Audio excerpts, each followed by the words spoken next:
Hello students, how are you? Today we will learn chapter 8 of standard 2.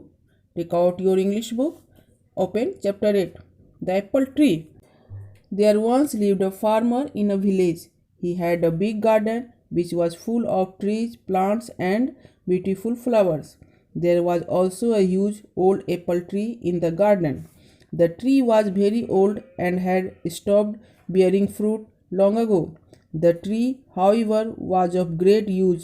It served as a home to all the sparrows, squirrels, and grasshoppers in the neighborhood.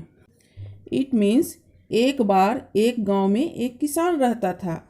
उसके पास एक बड़ा बगीचा था जो पेड़ पौधों और सुंदर फूलों से भरा हुआ था। बगीचे में एक बड़ा पुराना सेब का पेड़ भी था। पेड़ बहुत पुराना था और बहुत पहले से फल देना बंद कर दिया था।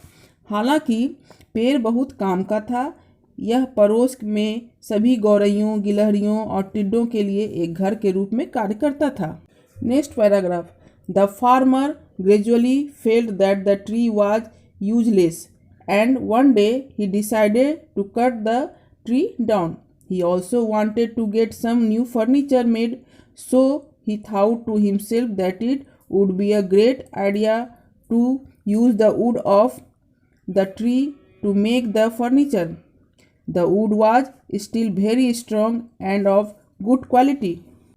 इट मीन्स किसान को धीरे धीरे लगा कि पेड़ बेकार है और एक दिन उसने पेड़ को काटने का फैसला किया। वह कुछ नया फर्नीचर भी बनवाना चाहता था, इसलिए उसने मन ही मन सोचा कि फर्नीचर बनाने के लिए पेड़ की लकड़ी का उपयोग करना एक अच्छा विचार होगा। लकड़ी अभी भी बहुत मजबूत और अच्छी गुणवत्ता की थी। Next paragraph. The farmer took an axe and started striking the tree with it. The moment he struck the tree for the first time, all the squirrels, sparrows, and grasshoppers came out of the tree.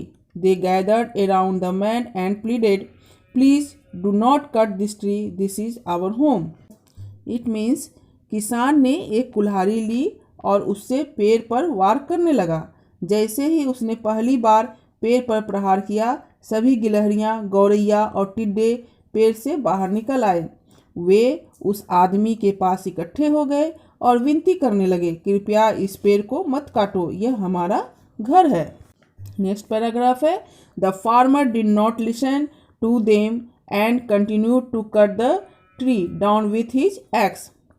The creature wanted to protect the tree and told him, "We will sing for you when you are toiling away in the afternoons.